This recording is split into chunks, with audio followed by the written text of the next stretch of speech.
తాకట్టులో ఉన్న బంగారాన్ని విడిపించి ఆ రోజున్న మార్కెట్ ధర కట్టి మిగిలిన డబ్బును మీకు అందిస్తుంది ఎస్వీఎస్ గోల్డ్.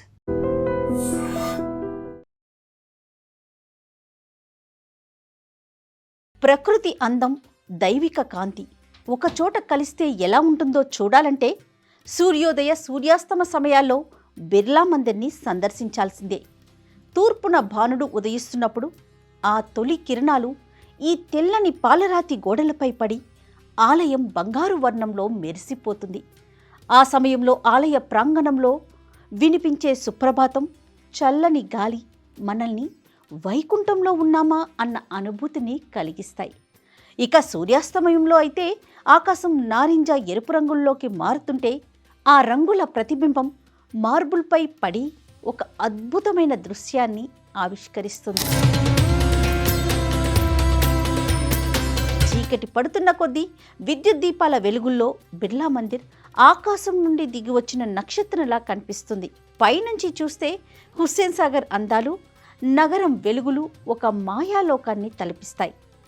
ఈ అనుభూతిని పొందాలంటే ఒక్కసారైనా ఆ సమయాల్లో ఇక్కడికి రావాల్సిందే. నేటి కాలంలో ఫోన్లు లేకుండా నిమిషం కూడా ఉండలేం. కానీ బిర్లా మందిర్లో లోపలికి ఫోన్లు, కెమెరాలు అనుమతించరు. సెల్ఫీలు, రీల్స్ లేని ప్రపంచంలో కేవలం దేవుడికి మీకు మధ్య జరిగే సంభాషణే ఈ ఆలయ ప్రత్యేకత. డిజిటల్ ప్రపంచానికి దూరంగా నిజమైన ప్రశాంతతను ఇక్కడ అనుభవించవచ్చు. ఇక చాలామందికి తెలియని విషయం ఏంటంటే ఈ భారీ ఆలయ నిర్మాణంలో ఎక్కడా కూడా సిమెంటు లేదా ఐరన్ వాడలేదు. కేవలం రాళ్లను ఒకదానితో ఒకటి అనుసంధానించే సాంప్రదాయ పద్ధతిలోనే ఈ అద్భుతాన్ని నిర్మించారు. ఇది ఆ కాలపు ఇంజనీరింగ్ స్కిల్కి ఒక నిదర్శనం.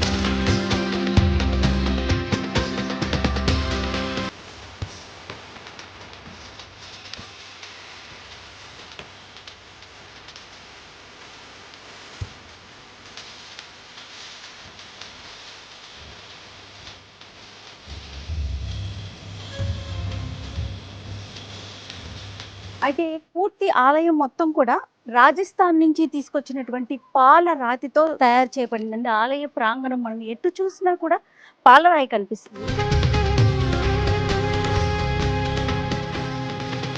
దీనివల్లనే ఇంతకుముందే నేను చెప్పాను కదా, సూర్యకాంతి పడిన వెంటనే పగలే మనకి వెన్నెల కనిపిస్తున్నట్టుగా అనిపిస్తుంది.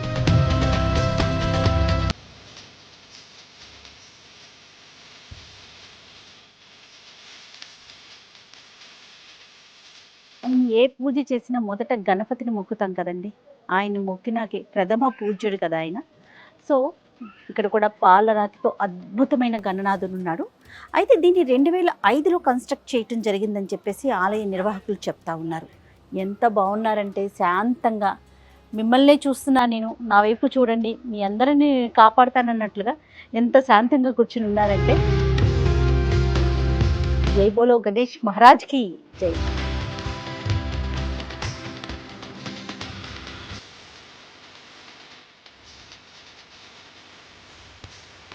బిర్లా మందిరానికి సంబంధించి చాలా విశేషాలు, వింతలు, మనకు తెలియని ఎన్నో విశేషాలు ఉన్నాయని చెప్పాను కదండి. అందులో ఒకటి ఈ ప్రసన్నాంజనేయ స్వామి. ఏదైతే ఈ ఆలయ నిర్మాణం జరిగేటప్పుడు ఇక్కడ ఒక పెద్ద మర్రి చెట్టు ఉండేదటండి. ఆ మర్రి చెట్టుకి చాలా సంవత్సరాలు అయిపోతున్నాయి, తొలగించేద్దామని చెప్పి దాన్ని తీసేటప్పుడు స్వయంభూగా ఈ ప్రసన్నాంజనేయ స్వామి దర్శనం ఇవ్వటం. సో స్వయంభూగా దొరికిన ఈ విగ్రహాన్ని ఇంకెక్కడా పెట్టకూడదు, ఇక్కడే దొరికింది కాబట్టి, ఇక్కడ లభించింది కాబట్టి ఇక్కడే ఉంచాలని చెప్పేసి ఇక్కడ ఈ మంటపాన్ని నిర్మించి ఇక్కడ ఈ ప్రసన్నాంజనేయ స్వామిని కొలువు తీర్చడం జరిగిందని చెప్పేసి చెప్తున్నారు. భక్తులంతా కూడా ముందు గణపతిని దర్శించుకుంటారు, ఆ తర్వాత ప్రసన్నాంజనేయ స్వామిని కూడా దర్శించుకుంటారు. ఈ ఆలయంలో ఇంకొక విశేషం కూడా ఉంది. అది ఏంటంటే సాధారణంగా ఏదైనా ఆలయాల్లో ఏ దేవుణ్ణైనా ఒక ప్రతిమని చూస్తాం. కానీ బిర్లా మందిర్లో ఉన్న స్పెషాలిటీ ఏంటంటే ఆంజనేయ స్వాములు ఇద్దరు మనకి ఇక్కడ దర్శనమిస్తారు. ఒకరు ప్రసన్నాంజనేయ స్వామి అయితే ఇంకొకరు మనకి మార్బుల్తో చేసినటువంటి హనుమాన్. ఒకసారి ఆయన కూడా దర్శించుకుందాం. అంటే ఆలయాన్ని కట్టేటప్పుడు ఇది స్వయంభూగా వెలిసిన స్వామిని ఇక్కడ కొలువు తీర్చారు. తర్వాత ఆలయాన్ని నిర్మించేటప్పుడు ఇక్కడ ఇంకొక హనుమాన్ని నిర్మించడం జరిగింది.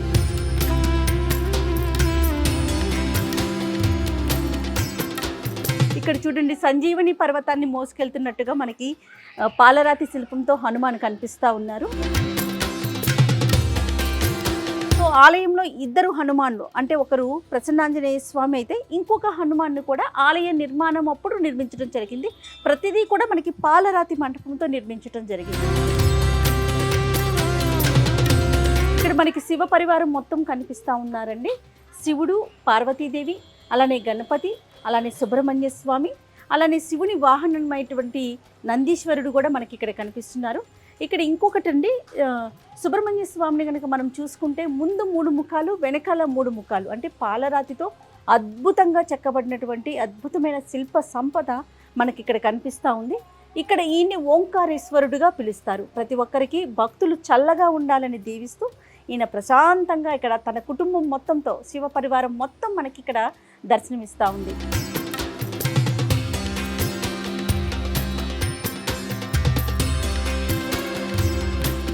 భిన్న సంస్కృతుల సమ్మేళనం మన భారతదేశం అని మనం ఎంత గర్వంగా చెప్పుకుంటామో దానికి నిలువెత్తు నిదర్శనం నిజంగా ఈ బిర్లా టెంపుల్ అండి. ఇక్కడ చూడండి, కొలువై ఉన్నది శ్రీ బాలాజీ స్వామి. కానీ అన్ని మతాల వారు ఇక్కడ ప్రార్థనలు చేసుకోవటానికి వీలుగా అన్ని మతాలకి సంబంధించి జుడిజియం, అలాగే ఇదిగోండి ఇక్కడ కూడాను ప్రతి ఒక్కరు క్రిస్టియానిటీ, ఇట్లా ప్రతి ఒక్కరూ కూడా ఇక్కడ కూర్చొని ప్రార్థనలు చేసుకోవడానికి వీలుగా ఇక్కడ ఒక ప్లేస్ని అరేంజ్ చేయటం జరిగింది. అదే కదండి మరి భిన్న సంస్కృతుల సమ్మేళనం, జాతి కుల మత వివక్షత లేనిదే మన భారతదేశం. దానికి నిదర్శనమే ఈ బిర్లా టెంపుల్. ఈ ఆలయానికి ఉన్న ప్రత్యేకతలో ఇంకొక విషయం చెప్తానండి. గోపురం యొక్క డిజైన్ చూస్తే కనుక మనకి మధుర మీనాక్షి అమ్మన్ గోపురానికి ఎలాంటి డిజైన్, ఎలాంటి ప్రాకారం ఉంటుందో సేమ్ అలాగే డిజైన్ చేయడం జరిగింది. అలానే ఆలయం యొక్క ఆకారం కనుక మనం చూసుకుంటే పూరీ జగన్నాథ స్వామి ఆలయాన్ని మనం చూస్తే కనుక ఎట్లా అనిపిస్తుందో సేమ్ స్ట్రక్చర్, అదే స్ట్రక్చర్ ఇక్కడ కనిపిస్తుంది. పాలరాతిని మొత్తాన్ని రాజస్థాన్ నుంచి, అలానే పూరీ నుంచి ఆలయ ప్రాకారం, అలానే తమిళనాడులోని మనకి మీనాక్షి ఆలయం దగ్గర నుంచి గోపురం, ఇలా వివిధ రాష్ట్రాల నుంచి తీసుకొచ్చి మొత్తం సమ్మిళితం చేసిందే మన బిర్లా మందిర్.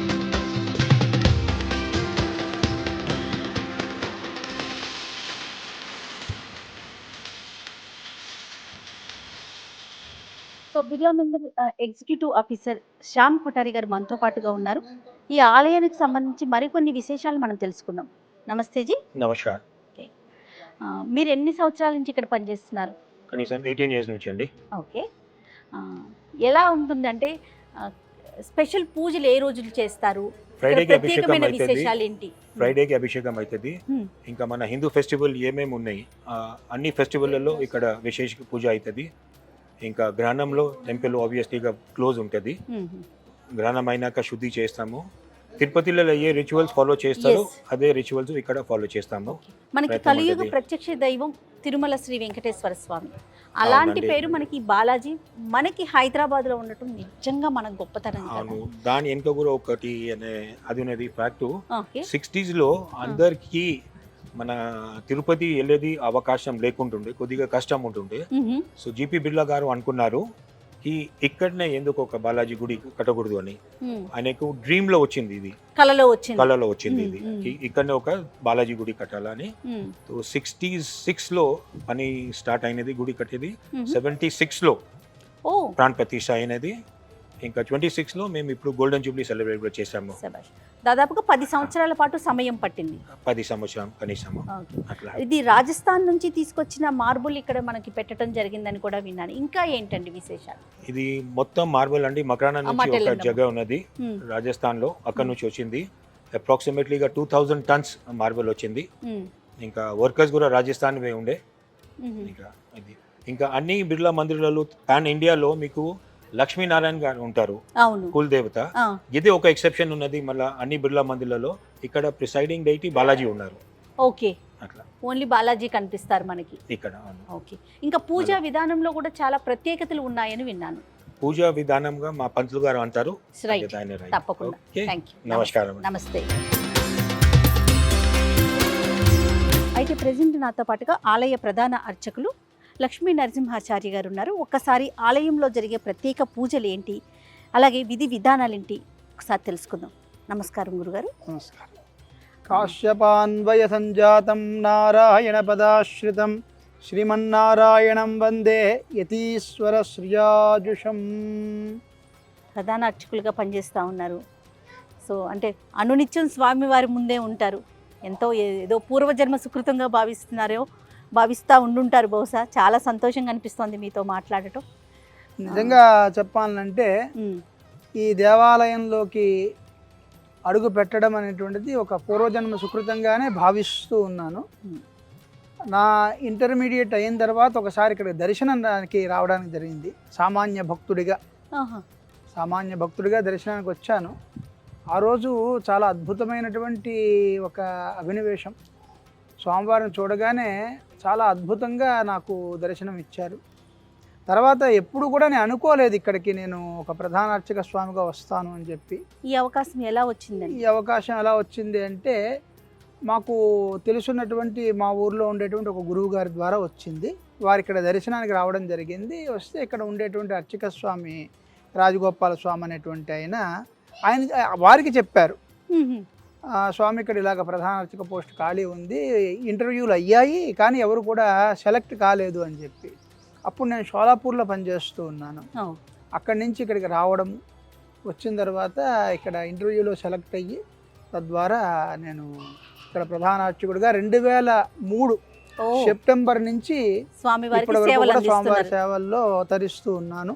అదొక భాగ్యంగా భావిస్తూ ఉన్నాను. ఇంకొక విశేషం ఏంటి అంటే ఇక్కడ ఉండేటువంటి స్వామి అందరికీ కూడా అని చెప్పవచ్చు, ప్రత్యేకంగా నాతోటి మాట్లాడేటువంటి దైవంగా నేను అభినయిస్తాను. స్వామివారిని మాట్లాడేటువంటి స్వామిగా నేను అభివర్ణన చేస్తాను. అంత గొప్ప బంధం మాది. అంత అనుభూతిని పొందాను. అంత అనుగ్రహాన్ని స్వామి నాకు చేశారు. చాలా సంతోషం. ఎన్నోసార్లు నాకు అమెరికా లాంటి దేశాల్లో అవకాశం వచ్చినప్పటికీ కూడా స్వామి కదలనివ్వలేదు. ఒక్కొక్కసారి ఒక్కొక్క రీత్యా స్వామి ఆపుచేసి నాయన నా దగ్గరే సేవ చేసుకోరా అన్నారు. అది నిజంగా నా భాగ్యం. అది చివరికి ప్రదేశం ఒక్క 2000 సంవత్సరంలో కూడా సంతకం చేసిన తర్వాత కూడా నేను వెళ్ళడం ఆగిపోయాను. మీరు ఇంకెక్కడికి కదలటానికి నా దగ్గరే ఉండాలి. రిటైర్ అయ్యేంత వరకు కూడా స్వామివారి యొక్క సేవలోనే తరించాలి అని చెప్పి 23 బ్రహ్మోత్సవాలు స్వామివారికి నా చేతులతో నేను జరిపించాను. ఎంత అద్భుతమైన విషయం అండి. అలాగే స్వామివారికి చేసే పూజా విధానాలు ఏ విధంగా ఉంటాయి? స్వామివారికి శ్రీ పాంచరాత్ర రాగమానుసారము ఇక్కడ పూజా పద్ధతులన్నీ కూడా జరుగుతూ ఉన్నాయి. సుమారుగా మనకి దేవాలయం కట్టి 50 సంవత్సరాలు పూర్తయింది ఈ సంవత్సరంతో. 50 సంవత్సరాల నుంచి కూడా ఈ దేవాలయంలో వివాహమైనటువంటి గృహస్థుగా ఉన్నటువంటి అర్చక స్వామివారికి ఆరాధన సమర్పించడం జరుగుతుంది. ఉదయము 6:30కి సుప్రభాత సేవ స్వామివారికి జరిపిస్తాము. అదే శుక్రవారం నాడైతే 4:30 సమయంలో స్వామివారికి సుప్రభాత సేవ చేసి అభిషేక కార్యక్రమం జరుగుతూ ఉంటుంది. ప్రతి శుక్రవారం స్వామివారికి అభిషేకము. ప్రతిరోజు కూడా నిత్యంగా 6:30కి స్వామివారిని సుప్రభాత సేవతోటి మేలుకొలిపి తర్వాత స్వామివారికి కాస్త పాలు, డ్రై ఫ్రూట్స్ నైవేద్యము జరిగించిన తర్వాత సుమారు 8 గంటల నుంచి ఆరాధన కార్యక్రమం జరుగుతుంది. సాధారణంగా మిగతా దేవాలయాల్లో తెర వేసి ఆరాధన చేస్తారు, అది ఏకాంత ఆరాధన అని చెప్పి అంటారు. ఇక్కడ మేము తెర తీసే స్వామివారి భక్తులందరూ కూడా దర్శనం చేస్తూ ఉండగానే ఆరాధన చేస్తారు విధానం అనేటువంటిది నిర్వహిస్తాము. ఇది లోకాంత ఆరాధన అని చెప్పి మనకు భక్తులందరూ కూడా దర్శనం చేసుకోవచ్చు. ఆరాధన చేసేటువంటి సమయంలో ఒక నైవేద్యం చేసేటువంటి సమయంలో మాత్రం తెర వేసి నైవేద్యం జరిగించడం జరుగుతుంది. అయిన తర్వాత సుమారు ఒక 27-28 సంవత్సరాల క్రితము చిన్నజీయర్ స్వామివారు ఈ స్వామివారి దగ్గరికి రావడం జరిగింది. ఇది పెద్దజీయర్ స్వామివారు ప్రతిష్ఠ చేసినటువంటి దేవాలయము. ఆ పెద్దజీయర్ స్వామివారి యొక్క చేతులతోటి చేసినటువంటి ప్రతి దేవాలయం కూడా చాలా అభివృద్ధిలో ఉన్నాయి. అలాగనే చిన్నజీయర్ స్వామివారి ఇక్కడ దర్శనానికి రావడం జరిగింది. వారి యొక్క ఆదేశాల ప్రకారము నిత్యము స్వామివారికి అగ్నిహోత్రం ద్వారా ఆరాధన తిరిగి నివేదింపబడుతూ ఉంటుంది. సుమారు 8:15 నుంచి 9 గంటల 15 నిమిషాల వరకు కూడా నిత్యం అగ్నిహోత్రము, పంచసూక్త హవన కార్యక్రమము, మూలమంత్రాల హవన కార్యక్రమము ఈ దేవాలయంలో విధిగా జరపబడుతూ ఉన్నాయి. మిగతా ఆలయాలకి ఈ ఆలయానికి ఉన్న ప్రత్యేకతలు ఏంటి? ప్రత్యేకత అనేటువంటిది చెప్పాలని అంటే ఇది మనకి శ్రీరంగ సంప్రదాయ ప్రకారము ఈ దేవాలయము మనకి ఆరాధనా పద్ధతులన్నీ కూడా నిర్వహింపబడుతూ ఉన్నాయి. శ్రీరంగం నుంచి తెచ్చినటువంటి శ్రీ షఠారి అంటారు, షడగోపం భక్తులకు పెడుతూ ఉంటాం కదా, ఆ భక్తులకు పెట్టేటువంటి షడగోపము శ్రీరంగం నుంచి స్వామివారి యొక్క రంగనాథ స్వామి యొక్క పాదాలకి తాకించి ఆ శ్రీ షఠారిని ఇక్కడ ప్రతిష్ఠించడం జరిగిందనమాట. కాబట్టి అప్పటి నుంచి శ్రీరంగంలో ఏవేవైతే కార్యక్రమాలు మనకి కొన్ని జరుగుతూ ఉంటాయి, ముఖ్యమైనటువంటి కార్యక్రమాలు, ఆళ్వార్ల యొక్క తిరునక్షత్రాలు, అలాగే స్వామివారి యొక్క నక్షత్రము, స్వామివారి యొక్క బ్రహ్మోత్సవాలు, ఇవన్నీ కూడా మనకి తిరుపతి మరియు శ్రీరంగం పద్ధతుల్ని అనుసరించి మనం ఇక్కడ జరిపిస్తూ ఉన్నాం అన్ని సంవత్సరాల నుంచి కూడా. ఆలయ అంటే ప్రాకారం మనం అది చూసుకుంటే కనుక పూరి జగన్నాథ ఆలయాన్ని తలపిస్తా ఉంది. దీని వెనుకాల ఉన్న విశేషం ఏంటి గురుగారు? ఈ ఆలయాన్ని నిర్మించినటువంటి మహానుభావులు గంగాప్రసాద్ బిర్లా గారు 2 పద్ధతుల్ని కూడా వారు గౌరవించారు. ఇటు ఉత్తరాది పద్ధతి, అలాగే దక్షిణాత్య పద్ధతి. మనం చూసినట్టయితే రాజగోపురము, గరుత్మంతుడి యొక్క గోపురము, ధ్వజస్తంభము, ఈ 3 కూడా మనకి దక్షిణాది ఆలయాలకి సంబంధించినటువంటి సంప్రదాయాన్ని మనకి వ్యక్తం చేస్తూ ఉన్నాయి. అలాగే మనకి ప్రధానమైనటువంటి గోపురము, అమ్మవారి యొక్క గోపురాలు కూడా పూరి జగన్నాథాన్ని పోలినటువంటి గోపురాలు. అది ఆయా సంప్రదాయాలను గౌరవిస్తూ ఇది మరి 2 కూడా భిన్నత్వంలో ఏకత్వం అన్నట్టుగా మన బిర్లా గారి యొక్క అభిప్రాయంలో. అలాగనే ఇంకొకటి, ప్రతి బిర్లా మందిర్లో కూడా లక్ష్మీనారాయణలే ప్రధాన మూర్తులుగా ఉంటారు. ఇక్కడ శ్రీ వెంకటేశ్వర స్వామి వారిని ఇక్కడ ప్రతిష్టాపన చేయడం జరిగింది. ఇది ఒక గొప్ప విశేషము. ఓకే, మీకు జరిగిన ఏదైనా ఒక అద్భుతమైన విషయం ఉంటే భక్తులందరి కోసం ఒక్కసారి చెప్పవుతారు? అద్భుతాలు అంటే అమ్మా, నిజంగా నా జీవితమే ఇక్కడికి వచ్చిన తర్వాత స్వామివారికి అంకితమైంది అని చెప్పడంలో ఎటువంటి అసత్యం లేదు. 2003 సెప్టెంబర్లో నేను వచ్చాను. 2003 సెప్టెంబర్లో నేను వచ్చిన తర్వాత నాకు సుమారు ఆ రోజు షోలాపూర్ నుంచి ఇక్కడికి వచ్చిన తర్వాత నా దగ్గర ఎటువంటి బ్యాలెన్స్ లేదు. నిజంగా చెప్పాలంటే అక్కడ సంపాదించింది అక్కడ ఖర్చు అయిపోయింది, ఎక్కడ సంపాదించి అక్కడ ఖర్చు అవుతూనే ఉంటుంది మనిషి అన్న తర్వాత. అబ్బాయికి చిన్న ఆపరేషన్ చేయవలసి వచ్చింది. మా అబ్బాయి 8 నెలల పిల్లవాడు, అప్పుడు ఇక్కడ నేను వచ్చాను. 8 నెలల పిల్లవాడికి చిన్న ఆపరేషన్ చేయవలసి వచ్చింది. చేయవలసి వస్తే ఆ డాక్టర్ గారు మనకి పరిచయమైనటువంటి వ్యక్తి కాదు. అప్పుడే మనము ఊర్లోకి వచ్చాము, ఒక నెల రోజులు కూడా కాదు. ఎవరు మనకి పరిచయస్తూ ఉంటారు? మా సాటి అర్చకులు అందరూ కూడా అప్పటికే కొంతమంది ఇక్కడ చాలా సంవత్సరాల నుంచి ఉన్నటువంటి వాళ్ళందరూ కూడా ఉన్నారు. వారి యొక్క సూచన ప్రకారం ఆ డాక్టర్ గారి దగ్గరికి వెళ్ళడం జరిగింది.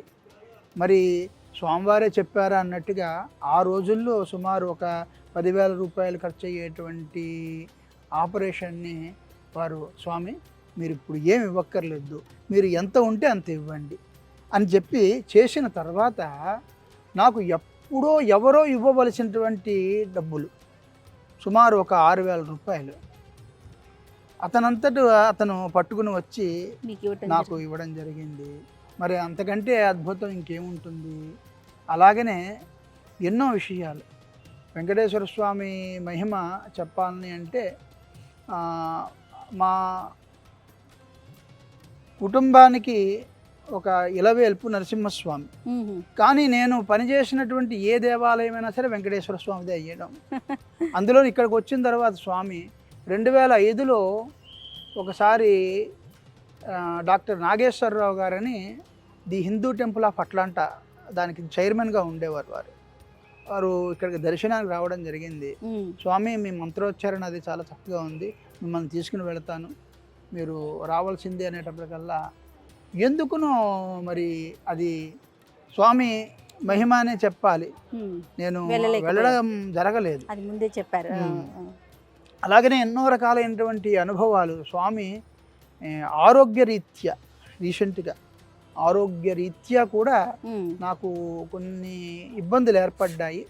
ఇబ్బందులు ఏర్పడ్డప్పుడు నేనున్నాను అని చెప్పి స్వామి మరి ఈవేళ తిరిగి 50 సంవత్సరాల కార్యక్రమాన్ని మన చేత చేయించుకోవడము అంతే కదా. అలాగనే జరిగినటువంటి బ్రహ్మోత్సవానికి జస్ట్ ఒక 20 రోజుల ముందరే నేను కొద్దిగా అనారోగ్యానికి గురి కావడము, వెంటనే మరలా ఆ స్వామి నా చేత బ్రహ్మోత్సవాన్ని జరిపించడము, ఇవన్నీ కూడా స్వామి యొక్క మహత్తుగానే చెప్పచ్చు. మనకి వివిధ రాష్ట్రాల నుంచి కూడా వచ్చి ఇక్కడ వారిని దర్శించుకుంటూ ఇక్కడ ఈ దేవాలయం మరొక ప్రత్యేకత ఏమిటి అంటే ఈ దేవాలయానికి అన్ని దేశాల వాళ్ళు వస్తారు, రాష్ట్రాల వాళ్ళే కాదు, అన్ని దేశాల వాళ్ళు వస్తారు. కింద నుంచి పై వరకు కూడా మేము ఎటువంటి రుసుముని కూడా వసూలు చెయ్యం. మేము ప్రధానంగా చెప్పాలంటే ఒక అర్చనకి ఇంత, లేదంటే ఒక అభిషేకానికి ఇంత, ప్రతి దేవాలయము కూడా ఒక కమర్షియల్గా వెళ్ళిపోతూ ఉంటుంది. కానీ మా బిర్లా గారు మహానుభావులు వారు, మా బిర్లా గారు భగవంతుడు అందరికీ కావాల్సినటువంటి వ్యక్తి అనేటువంటి ఉద్దేశంతో ఏ మతస్థుడైనా దర్శించుకోవచ్చు. అందుకే కదా సర్వమత సమ్మేళనంగా మనము ప్రదేశాన్ని కూడా ఏర్పాటు చేయడం జరిగింది. అది బిర్లా గారి యొక్క ఔన్నత్యానికి ఒక నిదర్శనం ఇది. ఇంకొకటి విదేశాల వాళ్ళు కూడా వచ్చి స్వామివారి ముందర అలా ధ్యానంలో నిమగ్నం అయిపోతారు. ఆ స్వామివారిని చూడగానే అంత ఒక అద్భుతమైనటువంటి దర్శనం మనకు గోచరిస్తూ ఉంటుంది. ఇంకొక విషయం గురుగారు, సాధారణంగా ఒక్కొక్క ఆలయానికి ఒక్కొక్క ప్రత్యేకత ఉంటుంది. పలానా ఆలయ దర్శనం చేసుకుంటే మనము అప్పుల బాధలు తీరుతాయని, సంతానం లేని వారికి సంతాన ప్రాప్తి కలుగుతుందని. అట్లాగే మన బాలాజీ స్వామికి, మన బిర్లా టెంపుల్కి ఎలాంటి ప్రత్యేకత ఉంది? ఇక్కడ ప్రధానంగా విద్యార్థులు చాలామంది వస్తూ ఉంటారమ్మా. విద్యార్థులు వచ్చినటువంటి వాళ్ళు వారి యొక్క హాల్ టికెట్ స్వామివారి దగ్గర పెడుతూ ఉంటాము. వారు ఖచ్చితంగా చదివినటువంటి వాళ్ళు, అసలు చదవనటువంటి వాళ్ళు అని చెప్పి నేను చెప్పను మూఢంగాను. చదివినటువంటి వాళ్ళు చక్కగా వాళ్ళు ఎగ్జామినేషన్స్ రాసి, స్వామి నీ దయ వల్ల మళ్ళా మేము ఉన్నతమైనటువంటి చదువుకు వెళుతూ ఉన్నామండి. అమెరికా వెళ్ళినటువంటి వాళ్ళు కూడా చాలామంది ఉన్నారు. 10th క్లాస్ నుంచి వాళ్ళు ఇక్కడ హాల్ టికెట్ పెట్టడం ఒక అలవాటుగా చేసుకొని సుమారుగా వాళ్ళు యుఎస్ వెళ్ళి అక్కడ కూడా ఉద్యోగం సంపాదించి తిరిగి ఇక్కడికి వచ్చినటువంటి వాళ్ళు నేను 24 సంవత్సరాల ఈ సర్వీసులో ఎంతోమందిని నేను చూశాను. చిన్నప్పటి నుంచి కూడా పెద్ద అయినటువంటి వాళ్ళందరినీ కూడాను. మరొకటి, మనకి ఎవరైనా సరే ఏది కోరినా సరే స్వామి మనకి అనుగ్రహిస్తూ ఉంటాడు.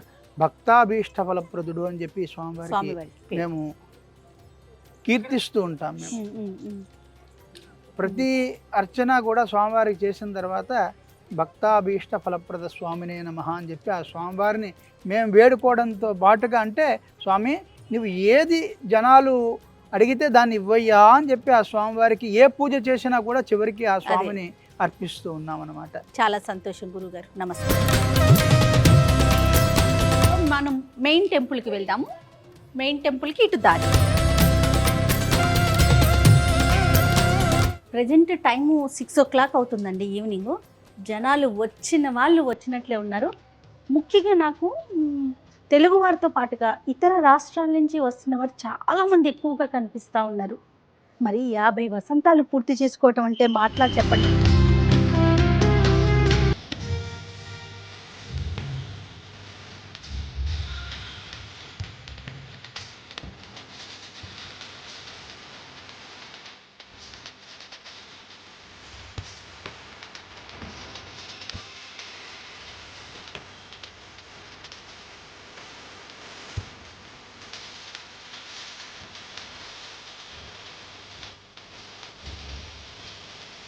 ఎంత ప్రశాంతంగా, ఎంత అద్భుతంగా అనిపిస్తుందో చెప్పండి. మనసుకి భలే ప్రశాంతంగా హాయిగా అనిపిస్తూ ఉంది.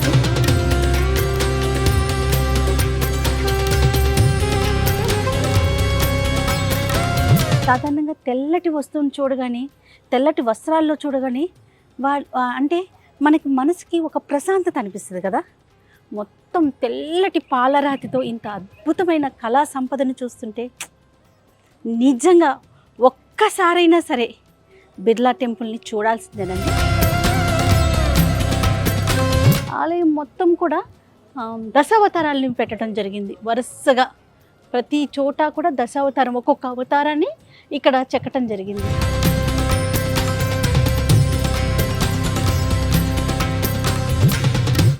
సూర్యాస్తమయం జరుగుతుందండి, సన్సెట్ జరుగుతుంది. ఎంత అద్భుతంగా ఉందో. ఆలయాన్ని సాధారణంగా ఉదయము సాయంత్రము దర్శించుకుంటాం కదండి, ఏ ఆలయానైనా. కానీ బిర్లా మందిరాన్ని మాత్రం 2 సార్లు చూడాలండి. ఒకటి పగటిపూట, 2 సూర్యాస్తమయం అయ్యేటప్పుడు.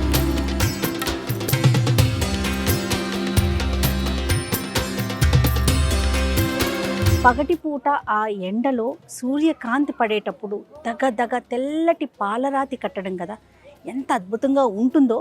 అదేవిధంగా సాయంత్రం కూడా పండు వెన్నెల్లో, అంటే సూర్యాస్తమయం అవుతున్న సమయంలో కనుక చూస్తే అసలు మాటల్లో చెప్పలేం, అది నిజంగా అనుభవించి తీరాల్సిందే. అదే అనుభూతిని నేను, నా టీం అంతా కూడా పొందుతూ ఉన్నాం. అత్యద్భుతమైన శిల్పకళా సంపద మన ఈ బిర్లా మందిర్. హలో, నమస్తే. Hello, namaste. Good evening. Namaste. You are from? So I'm half Greek, half Egyptian, but I live in Abu Dhabi. Okay. And my friend here, Okay. I'm from Japan. Oh. we both live in Abu Dhabi. What is the yes. experience in temple? So it's actually my first time and her first time in Hyderabad, Okay. and my first time in India. So for me, visiting sacred places such as this temple, Birla Temple, is just mind-blowing. It's so beautiful, so different from what I'm used to. Okay. So coming to this temple, I feel like I've already received the blessings from the gods here, and even my Oh, friend super. says the same thing. So we feel the energy, the positive energy here. Okay. So Okay. yes, but what we were really outstanded by was this gentleman here. Okay. So we approached him and just asked him for his name and who he is, and he Oh. told us that he's the head priest of this temple. So it's our honor to meet you. Right. Yes. Thank you. Thank you. Yes. Nice talking to you. Thank you. Yes. Namaste. Nice talking to you too. Namaste. Hello అండి. Hello అండి, పేరు? సుధా అండి. Okay. ఎక్కడి నుంచి వస్తున్నారు? కర్ణాటక అండి. కర్ణాటక నుంచి వస్తున్నారా? సూపర్. ఇంతకు ముందు వచ్చారా టెంపుల్ కి? మై బోర్న్ అండ్ బర్త్ ఇక్కడే అండి, హైదరాబాద్. ఆహా. ఆఫ్టర్ మ్యారేజ్ అక్కడ సెటిల్ అయ్యి. ఓకే. ఫస్ట్ టైం రావటం? లేదండి, ఒక 3-4 టైమ్స్ వచ్చాను. చిన్నప్పుడు వచ్చాను, ఓకే. ఓకే. చైల్డ్హుడ్ లో వచ్చాను. ఇప్పుడు ఫస్ట్ అంటే ఒక ఫీలింగ్ ఉంటుంది మనకి కదా, పాజిటివ్ వైబ్స్, పాజిటివ్ వైబ్స్ వస్తూ ఉంటాయి కదా, ఎట్లా అనిపిస్తూ ఉంది? చాలా హ్యాపీగా ఉంది మేడం. ఓకే. ఓకే. చిన్నప్పుడు వచ్చేవాళ్ళం అనమాట. ఎప్పుడైనా మా స్కూల్లో లుమ్ని పార్క్ ఇలా ఇట్లా temple తీసుకొచ్చేవారు ఎక్స్కర్షన్ అలాగా. వీక్లీ ఉంటాయి కదండి, ఇయర్లీ వన్స్. అవునవును. అలా తీసుకొచ్చారు. వచ్చినప్పుడు హ్యాపీ ఫీల్ అయ్యారు. చిన్నప్పుడు కదా, మెట్లు ఎక్కడం కూడా మాకు బాగుండేది, ఫాస్ట్ ఎక్కేసాము. ఓకే. ఇప్పుడు కొంచెం ఎక్కడానికి కొంచెం ఇబ్బంది ఇబ్బంది. సో మ్యారేజ్ అయిపోయినాక అయిపోయాక మా బాబుని తీసుకుని వచ్చాను. ఓ గ్రేట్ గ్రేట్. చాలా సంతోషం అండి. నమస్తే. నమస్తే అండి, థ్యాంక్ యూ.